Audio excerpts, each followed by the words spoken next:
two special guests for the second half of tonight's episode from the Do Not Scratch Your Eyes podcast. Delighted to say Pete is joining us, and I feel weirdly happy, Justin, that you're going to be on the other end of this interrogation. Justin, Pete, good evening. Hello. How are you both doing, first of all? Very good, yeah. Nice to be here. Nice to be invited on. Yeah, very good. We haven't sacked a manager in at least 48 hours, so Watford, we're great, thanks. Hello, everybody. I think you've done well, actually. We were very sad to see Clevs go. There was a lot of support for Clevs. Back in January, we had information from 3 or 4 very good sources that he was going to be eased out in the way that Watford do these things. And so we decided that we were going to try and support him because we actually thought that he was doing a very good job despite the circumstances in terms of the players he had at his disposal, etc., etc. So we just encouraged people to email into the club, and I think there was somewhere like 1,000 people did that, and we also asked people to shine lights on a 72nd minute of the game against Norwich as a little protest against the board as well. And it happened that in the game when we were playing Coventry away, just before that the club released an announcement to say, oh, no, Tom will still be our manager on Saturday against Coventry. And we thought, well, that's a very strange thing to put out because we kind of assumed that was going to be the case. And then before the Coventry game on the day, it was, oh, no, Tom's our man, for the rest of the season.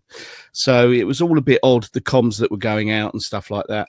And the Watford fans really, really got behind Tom Cleverley. They were singing chants for him. They were kind of chanting against the board for Clevs, and he wasn't very comfortable with that because he thought it might be awkward that his employer was being called out. And then when he finally was eased out at the end of the season, we opened up a Twitter space, and everyone was like, what a stupid thing to do. This was just a really, really bad thing to do. So congratulations to you guys, because I think you've got a good manager. I think you've got an honest manager.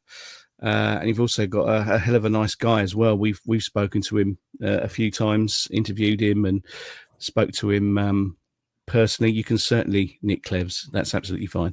And he's just lovely. So well done. I think you've got yourself a good head coach there. I'll now let Peter come in. Just to jump in, I'm glad that wasn't a total like "come dine with me, well done, you've won, enjoy the money" kind of retort. Justin. So that's a big positive. Pete, your reflections on Cleverley, the Hornets boss, but also B, if you can give us an insight into what style of football Clevs, as we're now going to call him, is going to bring to Home Park. Yeah, well, first of all, yeah, I agree with Justin. I think it's a good appointment. It wasn't the smoothest of seasons because Watford is a batshit crazy club, as you probably all suspect, and he made a fairly good fist out of what was a really iffy squad that he had. It was a season that was split into two, really, because if you look at the stats from New Year on, we finished 24th. There was a reason for that. He had such a thin squad at the start of the season, and yet he was getting wins by real fine margins, and he was able to bring on a couple of players who, in terms of developing players and bringing them through, had not even been on the fringes. A guy called Quadro Bar, I know you mentioned him earlier on.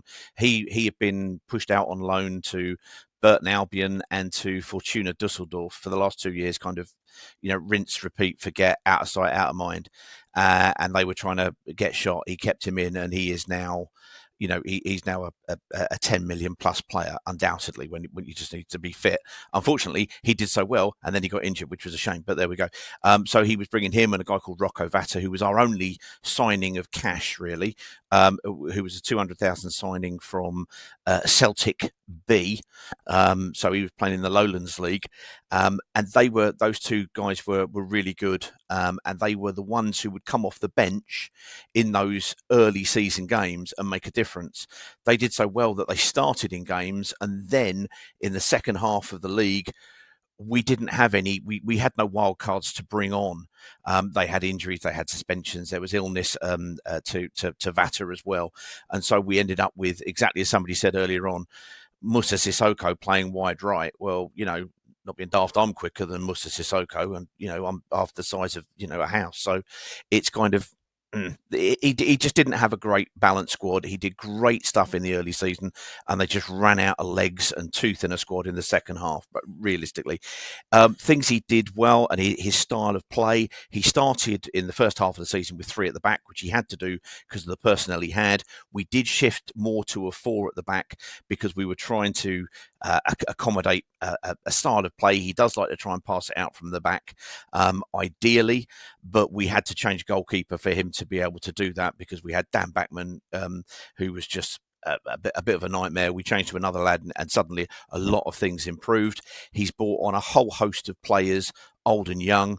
Another player who was nowhere near the margins is a lad called Imran Loser, who had again been pushed all over the place since we got him. He's a class apart, and he won the player of the season at a canter in midfield under him. So he's very good at developing players. He's good at trying to manage a game if he's got some cards to play, but in the latter half of the season, he really didn't.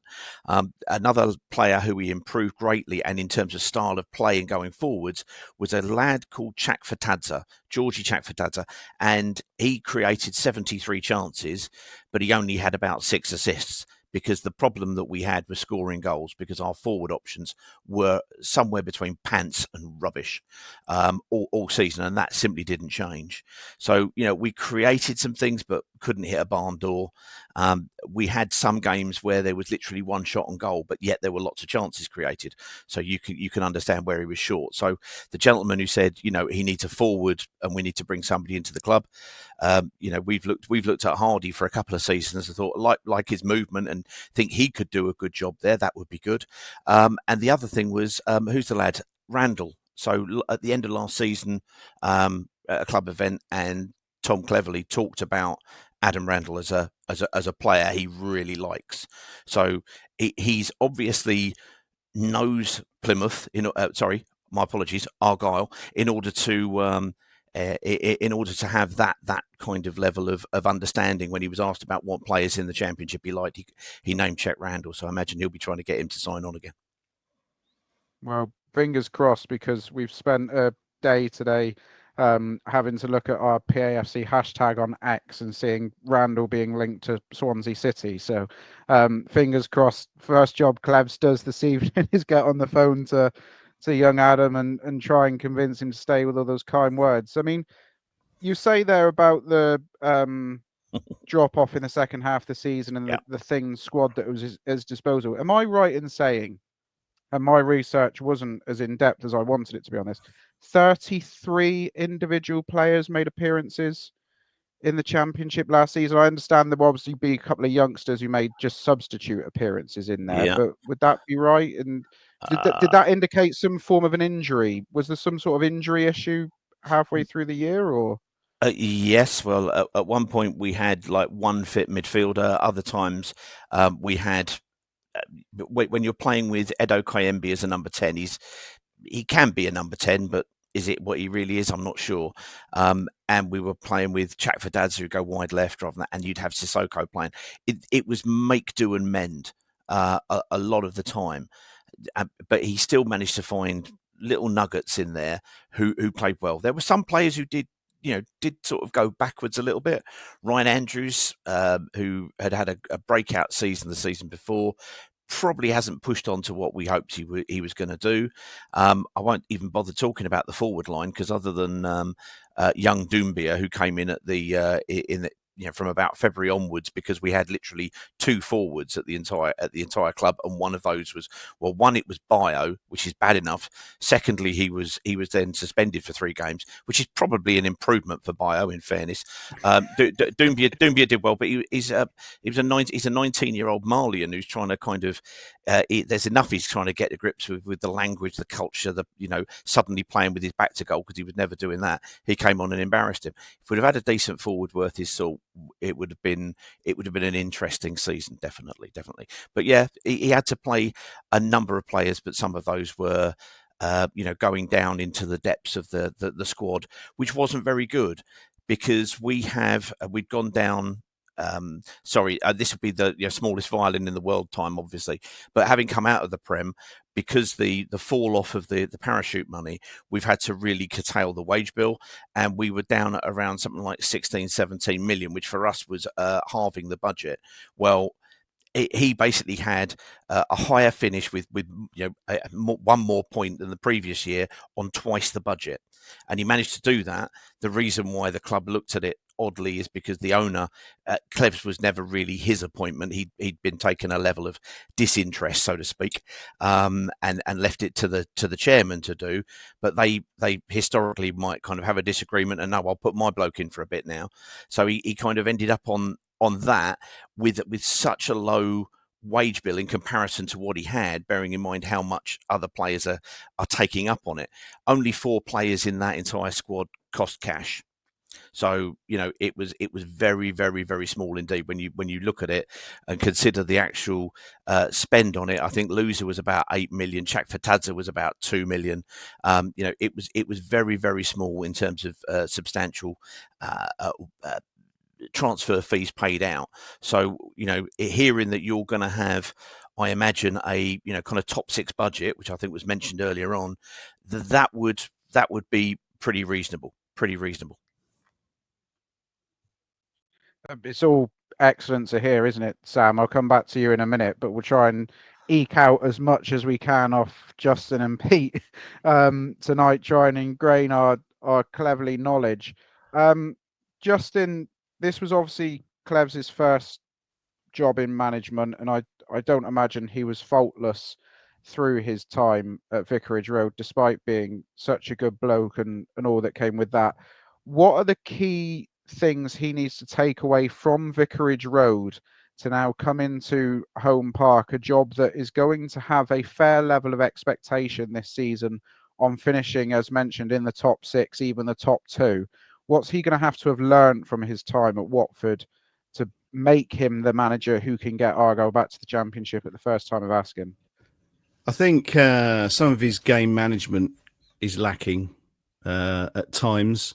He didn't ever seem to be able to close out matches. We were often behind in matches very early. There was a period where we were conceding. I think it was about 5 games in a row where we conceded in the first 5 minutes, wasn't it, Peter? Something like that. Yeah. And some of his substitutions sometimes were a bit sus.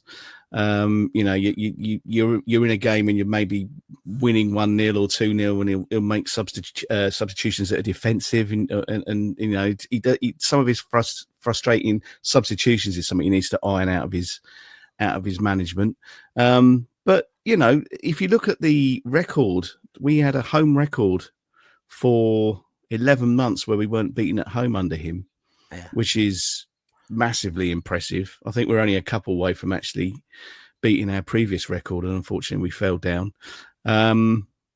So I think, look, that considering the squad that he had at his disposal, which was poor, as Peter's alluded to, it was a poor squad, and I certainly had us to go down at the beginning of last season. I thought, there's no way we're going to do well here. We only just managed to scrape staying up the season before by 6 points or something. I thought, there's no investment in this squad. We're bringing back the likes of Sissoko.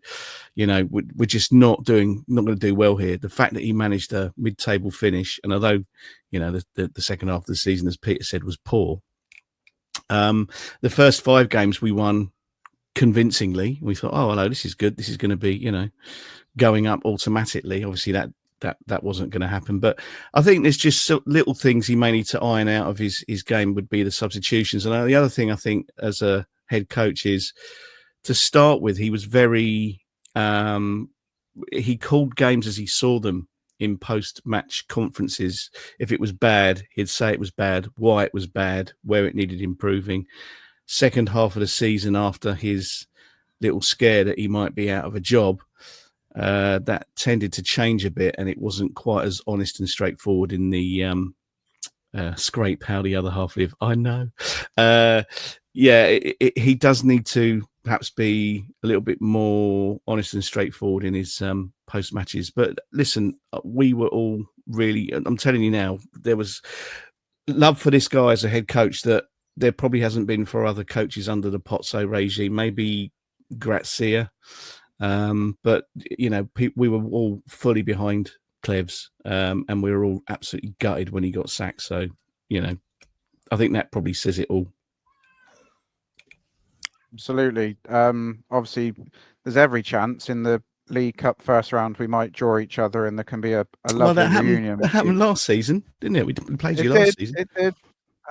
Why can't lightning strike twice? We do have a bit of a history, Sam, don't we? And often playing similar sorts of teams in first rounds of cup competitions. I mean, Sam, after listening to that first lot of Watford reaction on Tom Cleverley, has that made you feel even more comfortable with the choice by David Fox, Stuart Webber, Simon Hallett, and Andrew Parkinson?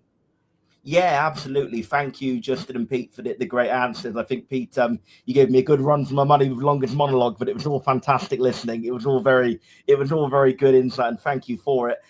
It does make me more excited for sure. My follow-up question to you would be something you said, Pete, I'd like to pick up on a little bit about maybe the weaknesses of Cleverley and where he's learning, where he can improve as a coach. Now, you said he wanted to go forward at the back as his best approach, and first half of the season, you know, they were 3-4-3, and then you shifted to 4 at the back when, you know, maybe when players came back from injury, when he brought the players in. But that was also kind of the time your form fell off a cliff, wasn't it? So I suppose my question to you would be, do you think that he's just inherently less good at coaching a back four, or is it other incidental factors, maybe worrying about his job, maybe that pressure permeated through the team? So was it the fact that he suits the 4 at the back less? Was it the fact that actually, you know, he could suit a 4 at the back, but there were other factors, or maybe a bit of both? A lot of things happened in the January. Yeah, he'd switched to the 4 around kind of December time, something along those lines. But the one thing that Justin alluded to was the fact that you know, we were linked with a manager called Pachetta. He was linked with, you know, being chucked out of the then, you know, sacked then. So there was a lot that was happening. There's a deeper malaise, if you will, within any Watford-based culture, which is if you fire your manager repeatedly every 3 months, guess what the players do? They just have to all they have to do is outlast the manager, and then they can carry on doing sod all should they wish to. And we know of, I know of 2 and 1 extremely well-paid players who basically had responded to Clev saying, "Well, why should I listen to you? You'll be gone in 2 weeks," and that was in January. So, you know, there's a longer malaise, and if you look at Watford results over a 10-year period, and hey, you're Argyle fans, why wouldn't you want to look at Watford results over a 10-year period? You'll get to January and it just falls away constantly, and it's cultural.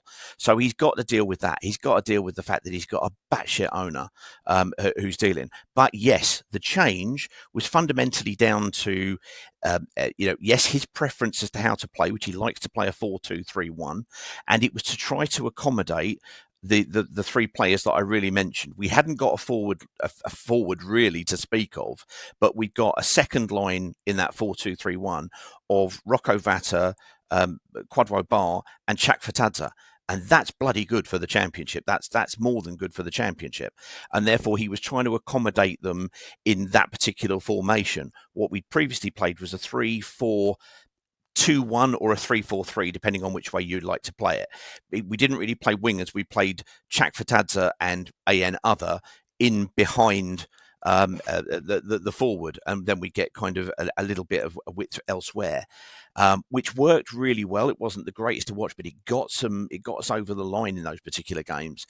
But we didn't really have enough robust or dominant enough centre-backs to be able to play 4 at the back.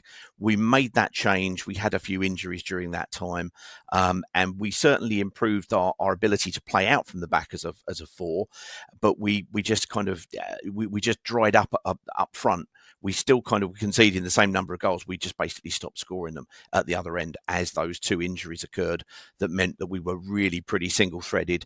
And as for Georgie Chakfadadze, he was simply knackered after a Euros playing for Georgia, who, as you'll remember, ran all day. He did that again. And then he kind of finally got dropped for about the last 4 games simply because I think he just run out of legs and was a bit injured and a bit knackered. And so we just weren't really kind of getting those 2-1 game, kind of wins turned into either 2-1 the other way or 1-0. So no, I think he was unfortunate. I think it was unfortunate when Justin talks about game management, because if you haven't got the players on the bench, if your squad isn't enough, who are you replacing them with? What are you going to do? There was one strange one at Portsmouth where we went a man down and he took off, and we were a goal down, and he took off Rocco Vata, who was doing all right, and brought on a defender. So it looked like he was trying to defend a 1-0 defeat, which did seem odd, I grant you that. That notwithstanding, he just didn't have enough options. With a better budget for the league that you're going to be in, I think he's going to be he's somebody who's always said he wants to dominate the football, he wants to press high, and he wants to move the ball with purpose.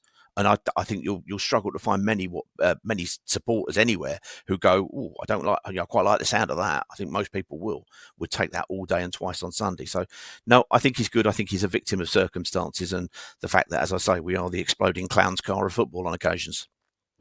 Yeah, I think at Watford, Manager of the Month isn't an award; it's a job title. Is the thing that absolutely is. No, it's not. It's a long service medal, is what that is. That's fine. Well, yeah, it's good to hear you say that, Pete. Honestly, it is, because I think the worry I kind of had was that maybe he was almost a bit too much of an ideologue. He's got to play 4 at the back, and actually it worked less well than 3-4-3. But I think with the answer you've given, maybe that's not the case, and he really was just a victim of circumstance, and that gives me much more encouragement that if he does try and implement a 4 at the back at Argyle, that's really encouraging. Encouraging. I'm sorry, I can't quite remember which of you said it about him picking out Randall as being a player who he admired a lot. Well, it's a pretty bad day for Adam Randall to be heavily rumoured to be leaving the club, isn't it? So maybe Tom Cleverley's first job will be to get on the phone to him and persuade him to stay, and hopefully the same with Hardy, because if with those two in a Cleverley system could rip up League One. And in response to the comment about looking up at Watford or Argyle, we still haven't forgiven you for the either of the 2 FA Cup games. I'm not old enough to remember the semi-final, but I can certainly remember the quarter-final. And I think it was Buatsa, wasn't it, down at the Devonport end, who gave you the win that day. Yeah, I'm old enough to remember all of that, but I'll see that and I'll raise you to Andre Gray spankers that he never did wearing a Watford shirt. So that's evens, I reckon. That was about as much as he did for us, to be honest. That was his best game he had for us by a mile.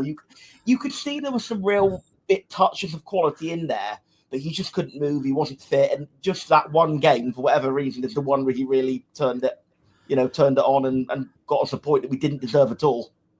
Yeah, I'm not going to criticise anyone's fitness. That's a glass house I'm not prepared to throw a stone in. I should probably follow suit.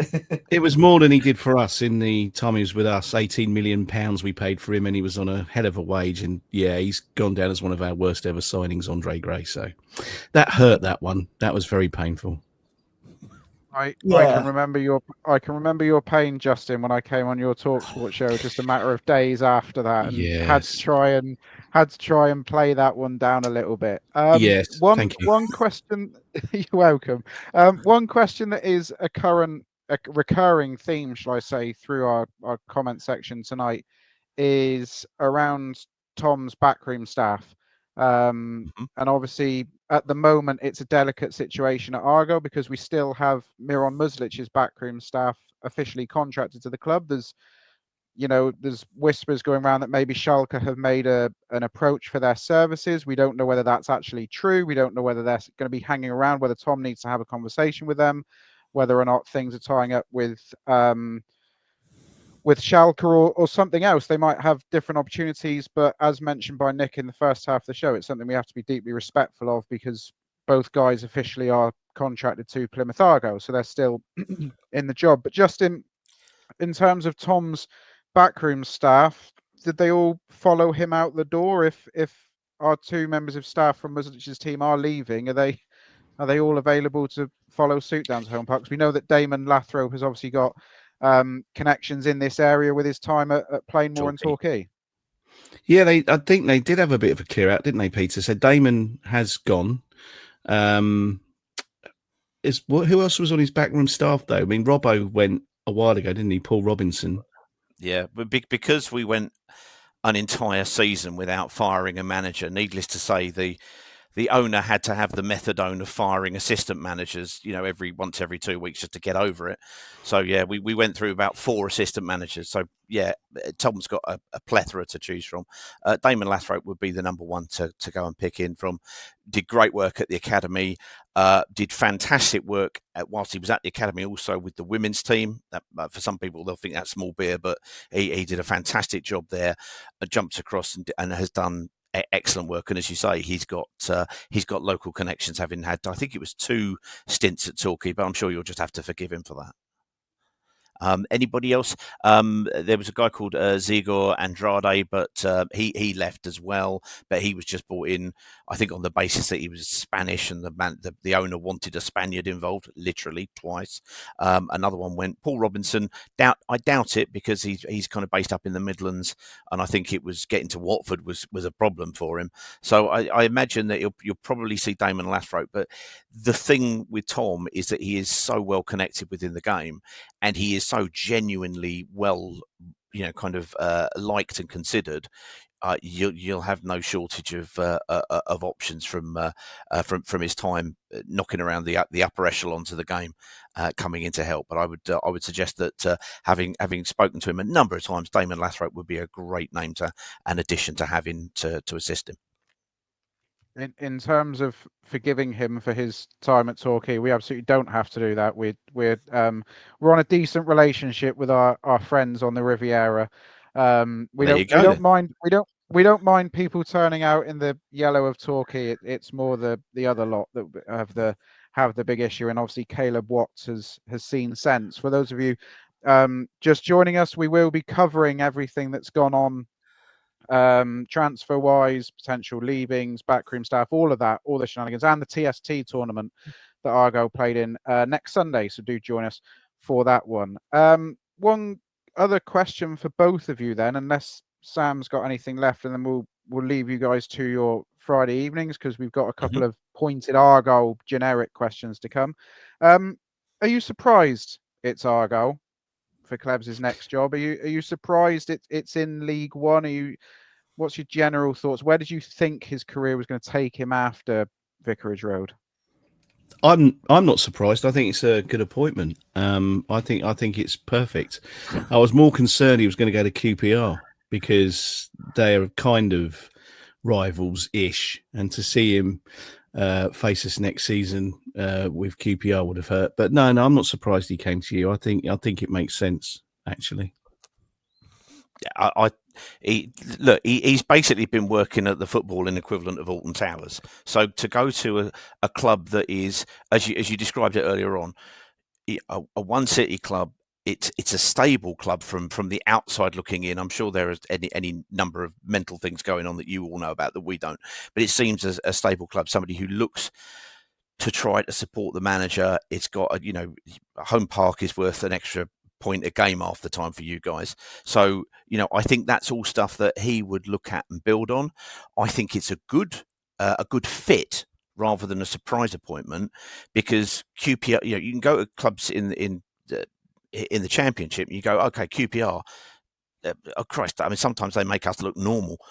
Southampton are all over the place most of the time, and who else was he linked with? There was one other, but they're all Norwich, I think, was the other one, wasn't it? Oh, Norwich, absolutely. And that's basically just, you're only going there for Delia Smith and Stephen Fry. So, other than that, no, I think fair play to him. His family do actually still live up in Manchester, or they certainly did, for his duration there. But he will be down, and he puts in a shift. He'll be at the training ground from Sparrow's Fart until it ends. Basically, he'll put the work in. So definitely. I am getting the hang of this hosting, like, honestly. I don't know why I'm fuddling over my unmute button tonight. Sam, you have one more, I think, for the two lads. Just one more question for our two friends from Watford, and thank you again very much for joining us. You've already spoken in great detail about how good he was for player development with the 3 players that you in particular mentioned, Pete. Mm-hmm. What's like in particular for young players coming through the academy, like the maybe not so much the players who need that extra boost in their sort of skill set, but for the players who haven't yet really established themselves? We've got a few. We've got a young lad, Freddie Asaka, who got given his debut at actually age 15 in a cup game. Has had a bit more minutes since then, but hasn't quite really had that breakthrough season. Caleb Roberts, of a similar age, again, had some good promising moments, just waiting for that breakthrough season. And Tegan Finn, younger still, only just turned 17, but already got minutes in the Championship last season when he was just 16, very highly rated. What's he like for those very young players, if you like, who are just getting their integration into the team? Is he the type of player to give them minutes? Is he going to develop them well? He was at 2 what we call at your places, so basically fan forums, for want of a better phrase, last year when he'd just been given the gig, and at the end of this last season just gone. And both times he reiterated, I'm not here to give anybody charity debuts. That's not what this is about. If you get it, you earn it. And so there was a real smattering of players coming through. We had a great crop in the under-18s. They got to the semi-final of the FA Youth Cup, only losing to, I presume, the eventual winners, Manchester City. And it was just... He did well. He brought them in. They had bits and bobs of game time, etc. But the fact that he was there and talking alongside the guys from the academy, and that they had that open door policy, because when he got injured at Watford, his first gig for the first 6 or 7 months post playing was the under-18s manager.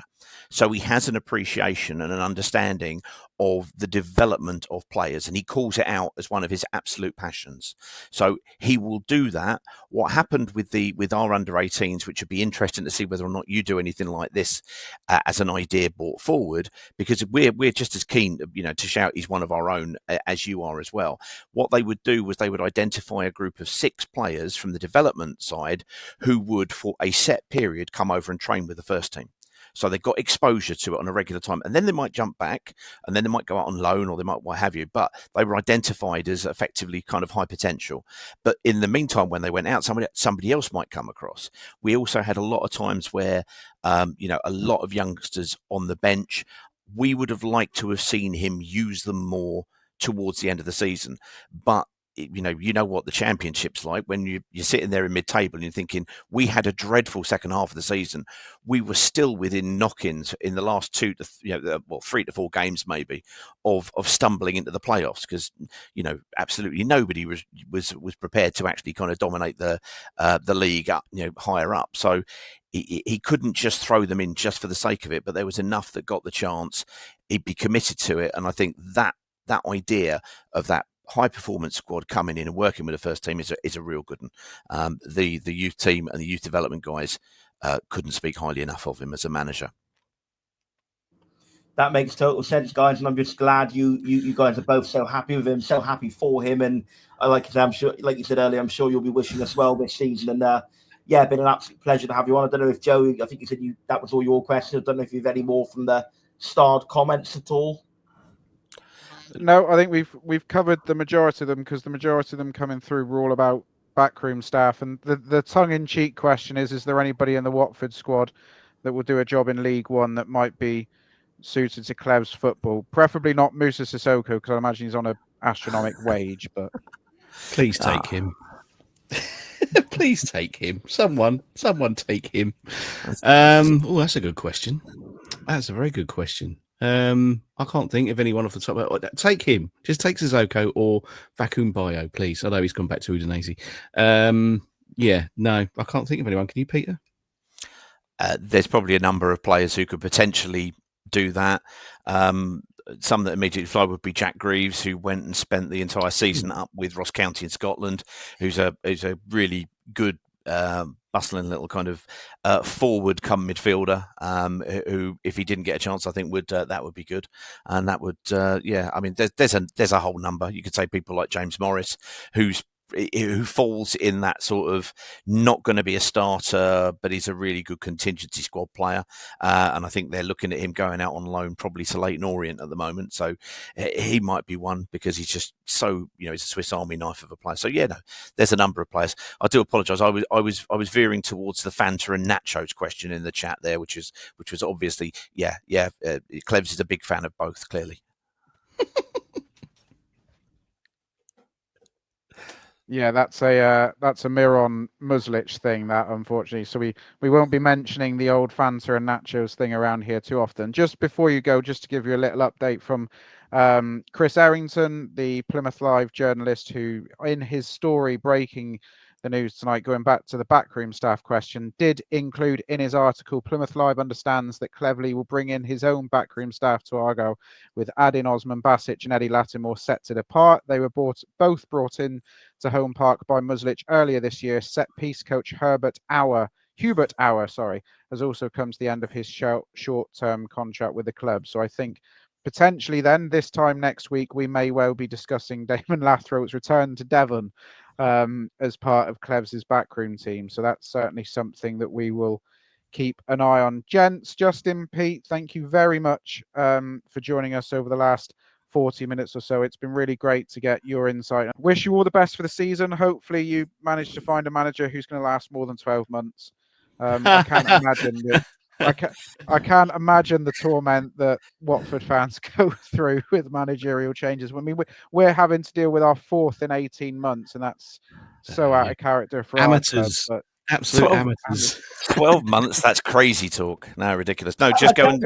We probably actually have had more managers since the start of 2024 than Watford have. I know on the long-term trend, Watford would knock us out the park, but since the start, we've had Foster, Rooney, Muslic, and now Cleverley. And I think you in that time have only had, obviously, this new chap, Cleverley, and who was before Cleverley? You probably only had 3 to our 4 in that time. Ishmael, Valerian Ishmael, yeah, absolutely. Yeah. We're excited for you guys.